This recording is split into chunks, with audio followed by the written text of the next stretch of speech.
नमस्कार दोस्तों, मैं गुप्ता सर आप सभी को हमारे YouTube channel speeding math Patna में स्वागत है। दोस्तों, आज इस क्लास के माध्यम से 11th क्लास के फर्स्ट चैप्टर यानी प्रश्न वाली 1.2 का हम लोग अध्ययन करेंगे। चलिए दोस्तों, हम लोग प्रश्नावली 1.2 का देखते हैं क्या है। देखिए, प्रश्नावली 1.2 में समुच्चय हम लोग पढ़ना है, यानी प्रश्नावली 1.2 है। 1.2 में हम लोग पढ़ेंगे जो एक्सरसाइज करने से पहले हम लोग को जानकारी होना चाहिए समुच्चय, यानी समुच्चय के प्रकार, समुच्चय किसे कहते हैं हम लोग तो पिछले क्लास में पढ़ लिए हैं। अभी हम लोग पढ़ेंगे समुच्चय के प्रकार। कौन कौन प्रकार होता है? रिक्त समुच्चय, परिमित समुच्चय, अपरिमित समुच्चय, समान समुच्चय। क्या क्या होता है दोस्तों? देखिए, रिक्त समुच्चय होता है, परिमित समुच्चय होता है, अपरिमित समुच्चय होता है, समान समुच्चय। रिक्त समुच्चय के इम्पटी सेट, परिमित समुच्चय के फाइनाइट सेट, अपरिमित समुच्चय के इनफाइनाइट सेट, समान समुच्चय के इक्वल सेट होता है। चलिए बारी बारी से हम लोग सभी का परिभाषा और उदाहरण के साथ पढ़ेंगे, ताकि हम लोग प्रश्नावली 1.2 का जब सॉल्यूशन करें तो बहुत आसान हो जाए। देखिए, रिक्त समुच्चय का मतलब होता है कि उसमें ऐसा समुच्चय जिसमें अवयवों की संख्या नहीं हो, यानी शून्य हो, उसको हम लोग क्या बोलेंगे? रिक्त समुच्चय बोलेंगे।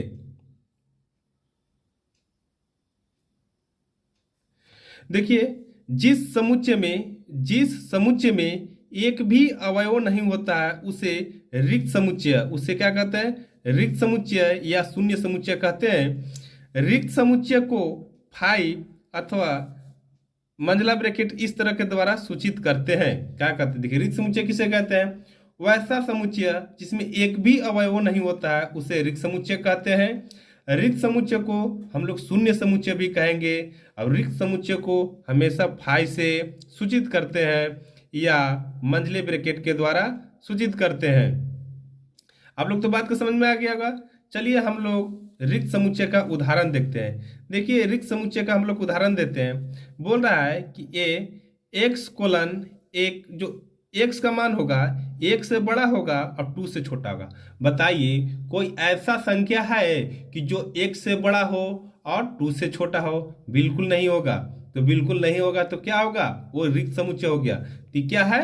रिक्त समुच्चय। तो लिख दीजिएगा रिक्त समुच्चय। लिखिएगा कि ए एक रिक्त समुच्चय है, रिक्त समुच्चय है क्योंकि, लिखिएगा, क्योंकि वन और टू के मध्य कोई प्राकृत संख्या नहीं है। देखिए, ए एक रिक्त समुच्चय है क्योंकि एक और दो के मध्य कोई प्राकृत संख्या नहीं है। अच्छा, हम लोग उदाहरण 2 देखते हैं कि x colon X square minus two. क्या बोल रहा है? कि एक्स स्क्वायर माइनस टू बराबर 0। आप कह रहे हैं कि एक्स का मान ऐसा रखिए, परिमेय संख्या होना चाहिए। एक्स का मान क्या होना चाहिए? परिमेय संख्या होना चाहिए। ठीक है, तो क्या परिमेय संख्या हम रखेंगे तो क्या ई समीकरण को संतुष्ट करेगा? बिल्कुल नहीं करेगा। देखिए, अगर x का मान 1 रखेंगे तो 1 माइनस 1 माइनस 1 होगा, नहीं होगा। अगर x का मान 2 रखेंगे तो 2 दूना के 4, 4 में से 2 गया तो 2 होगा। तो क्या ये मान संतुष्ट नहीं करेगा? अगर यही मान हम √2 रखते ना तो √2 का स्क्वायर करते तो 2, और 2 में से 2 गया तो 0। तो √2 क्या है? एक अपरिमेय है। और यहाँ तो पूछ रहा है कि परिमेय संख्या रखने के लिए तो ई भी मान क्या होगा? ई भी क्या होगा? रिक्त समुच्चय होगा। अगर यहाँ अपरिमेय संख्या बोलता ना तभी क्या होता? रिक्त समुच्चय नहीं होता। तो इस तरह के हम लोग क्या कहेंगे कि रिक्त समुच्चय है, क्योंकि क्योंकि कि x square minus two, x square लिखिएगा कि बी रिक्त समुच्चय। बी क्या है? रिक्त समुच्चय है। बी रिक्त समुच्चय है। लिखिएगा क्योंकि समीकरण एक्स स्क्वायर माइनस टू बराबर 0 एक्स के किसी भी परिमेय मान संतुष्ट नहीं हो करता है या होता है। ये तो आप लोग समझ में आ गया होगा। देखिए आप कह रहा है कि एक्स कोलन, अब देखिए यहाँ पर एक्स कोलन एक संख्या जो दो से अधिक एक सम भाज्य संख्या है, सम अभाज्य संख्या। बताइए कोई ऐसा संख्या है कि जो दो से अधिक अभाज्य संख्या है? बताइए। देखिए अभाज्य संख्या क्या होता है? 2, 3, 5, 7, 11, 13। बताइए दो से बड़ा कोई ऐसा संख्या ना है कि जो सम संख्या हो, सभी विषम है। अभाज्य संख्या में एक तो दो ही है कि जो सम संख्या है, इसके अलावा कोई भी संख्या आएगा वो विषम संख्या आएगा। अब बोल रहा है कि दो से अधिक बताइए कि अभाज्य संख्या होना चाहिए, बिल्कुल नहीं है। तो ये भी क्या होगा? ये भी नहीं होगा। तो नहीं होगा तो क्या हो जाएगा? ये भी ऋक समुच्चय हो जाएगा। लिख दीजिएगा कि सी एक ऋक समुच्चय है, सी एक ऋक समुच्चय है क्योंकि सम संख्या दो से अधिक नहीं होता है। अच्छा देखिए तो यहाँ डी क्या बोल रहा है कि D equal to X colon X square बराबर 4, एक्स क्या है? विषम संख्या है। बताइए एक्स का विषम संख्या के कोई मान, जिसे मान लेते हैं 1, एक्स का मान 3, कोई रखेंगे तो 4 आएगा, 1 का करेंगे तो 1 आएगा, 3 के करेंगे तो 9 आ जाएगा, तो 4 तो नहीं आएगा। तो ये भी क्या हो जाएगा? ये भी ऋक समुच्चय होगा। तो लिखेंगे कि डी क्या है? डी क्या है? ऋक समुच्चय। डी क्या है? ऋक समुच्चय है, ऋक समुच्चय है। लिखिएगा क्योंकि समीकरण, क्योंकि लिखिएगा क्योंकि समीकरण एक्स स्क्वायर बराबर 4 कि किसी भी विषम मान से संतुष्ट नहीं होता है। तो आप लोग तो समझ में आ गया होगा। चलिए आगे देखते हैं। अब हम लोग पढ़ेंगे परिमित और अपरिमित, परिमित समुच्चय और अपरिमित समुच्चय। देखिए परिमित समुच्चय किसे कहते हैं? यानी जो फिक्स हो, यानी समुच्चयों की संख्या फिक्स हो। और अपरिमित समुच्चय किसे कहते हैं? कि अवयवों की संख्या, यानी समुच्चय में अवयवों की संख्या निश्चित नहीं हो, उसको हम क्या बोलते हैं? अपरिमित समुच्चय।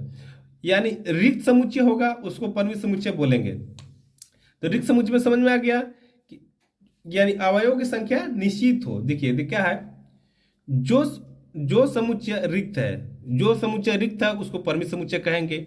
या जिसके अवयवों की संख्या निश्चित होती है, निश्चित होती है उसको क्या कहते हैं? परिमित समुच्चय।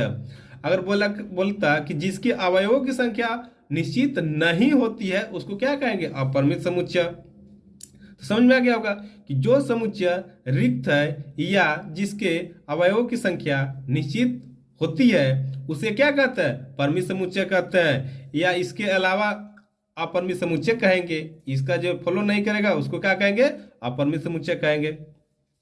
बोलेगा कि एक सप्ताह में क्या एक सप्ताह या सप्ताह जो होता है ये क्या परिमित समुच्चय? हाँ देखिए सप्ताह होगा, एक सप्ताह में 7 दिन होता है, तो यानी क्या होगा? फिक्स है। देखिए बोल रहा है कि यदि W सप्ताह के दिनों का समुच्चय W हो, यदि W सप्ताह के दिनों का समुच्चय हो तो W परिमित समुच्चय है। क्या है? W परिमित समुच्चय। क्योंकि W सप्ताह तो निश्चित बोल रहा है ना कि W सप्ताह, अगर निश्चित बोल रहा है तो क्या होगा? परिमित समुच्चय। अब उसी तरह देखिए कि एक्स स्क्वायर माइनस 16, देखिए तो अगर कोई बोलेगा कि एक्स स्क्वायर बराबर 16 तो एक्स का मान क्या होगा? प्लस माइनस 4 होगा, यानी एक्स का मान फिक्स हो गया। देखिए तो एक समीकरण एक्स स्क्वायर माइनस 16 बराबर 0 के हलों का समुच्चय है तो एस क्या होगा? एक परिमित होगा। देखिए उसी तरह जी किसी रेखा पर स्थित सभी बिंदुओं का समुच्चय है तो जी क्या होगा? अपरिमित होगा। देखिए जी बोल रहा है कि किसी रेखा पर स्थित है। अब एक रेखा पर बहुत अनंत बिंदु को हम ड्रॉ कर सकते हैं। अभी जी कहाँ पर है कोई निश्चित नहीं है तो उसको क्या बोलेंगे? अपरिमित समुच्चय। देखिए परिमित अपरिमित समझ में आ गया। परिमित हो चुका है, अवयवों की संख्या निश्चित होता है उसको परिमित समुच्चय कहते हैं। और जिसका अवयव की संख्या अनिश्चित, जिसको हम गिन नहीं सकते, उसको क्या कहते हैं? अपरिमित समुच्चय कहते हैं। समझ में आ गया होगा। उदाहरण देखते हैं।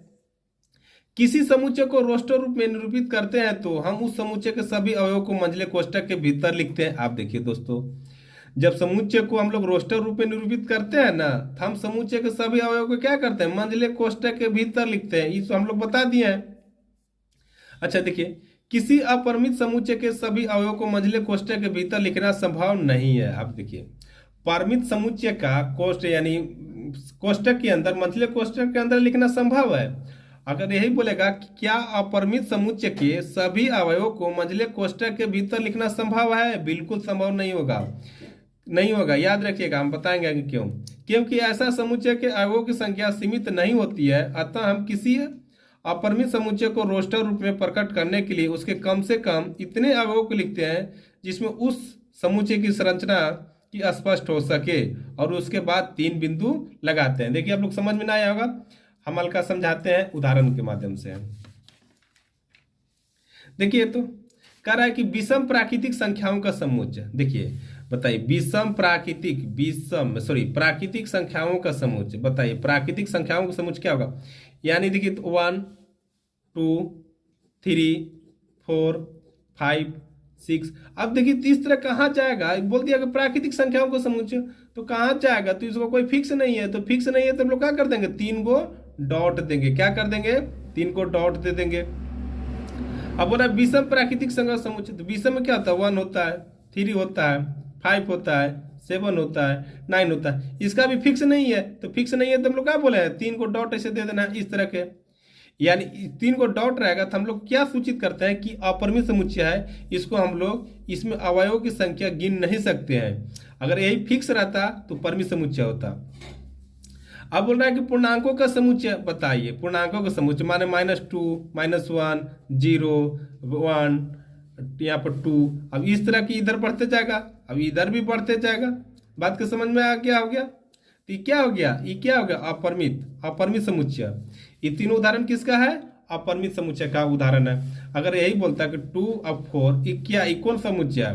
तो ये बोलेंगे कि कौन समुच्चय है?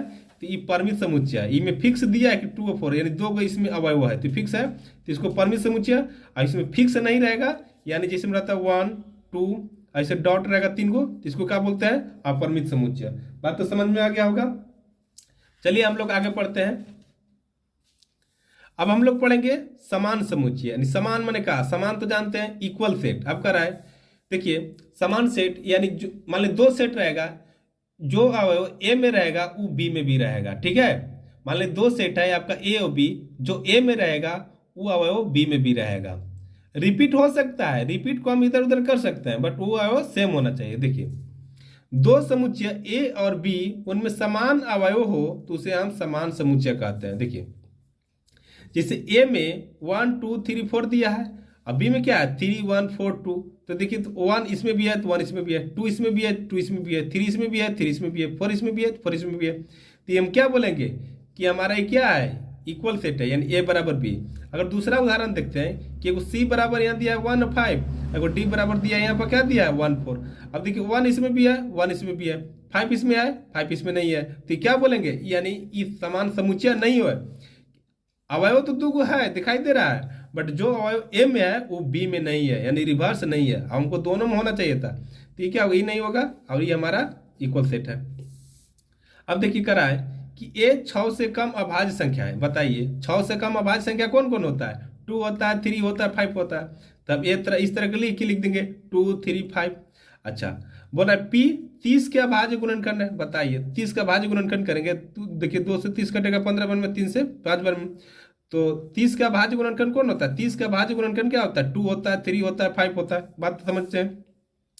तो देखिए 2 इसमें भी है 2 इसमें भी है, 3 इसमें भी है 3 इसमें भी है, 5 इसमें भी है 5 इसमें भी है। तो यानी अवयव की संख्या क्या होगा? जो इसमें है जो इसमें भी है। ठीक है, तो हम लोग क्या बोलेंगे कि बराबर है। अब देखिए नोट पॉइंट क्या है? नोट पॉइंट यहाँ समझने वाला मेन चीज है। देखिए यदि किसी समुच्चय के एक या एक से अधिक अवयवों की पुनरावृत्ति होती है तो समुच्चय बदलता नहीं है। क्या नहीं बदलता है? देखिए जैसे 1 2 3 है, और इसमें क्या 2 को 2 बार लिख दिए हैं, 3 को 2 बार लिख दिए हैं, 1 को 1 बार लिख दिए हैं। तो क्या ये बोलेंगे कि समुच्चय समान नहीं है? बिल्कुल है, बिल्कुल है। देखिए 1 इसमें भी है 1 इसमें भी है, 2 इसमें भी है 2 इसमें भी है, 3 इसमें भी है 3 इसमें है। बट यही है कि इसको हम रिपीट यानी ज्यादा कर दिए, इसमें और बढ़ा भी सकते हैं। 3 2 है ना, तो 3 को भी कर सकते हैं, तब पर भी हमको समान समुच्चय होगा। अच्छा देखिए क्योंकि ए का प्रत्येक अवयव बी में है और इसका विलोम भी सत्य है, इसी कारण हम प्राय किसी समुच्चय को वर्णन करते समय उसके अवयव की पुनरावृत्ति नहीं करते हैं। चलिए बात तो समझ में आ गया होगा।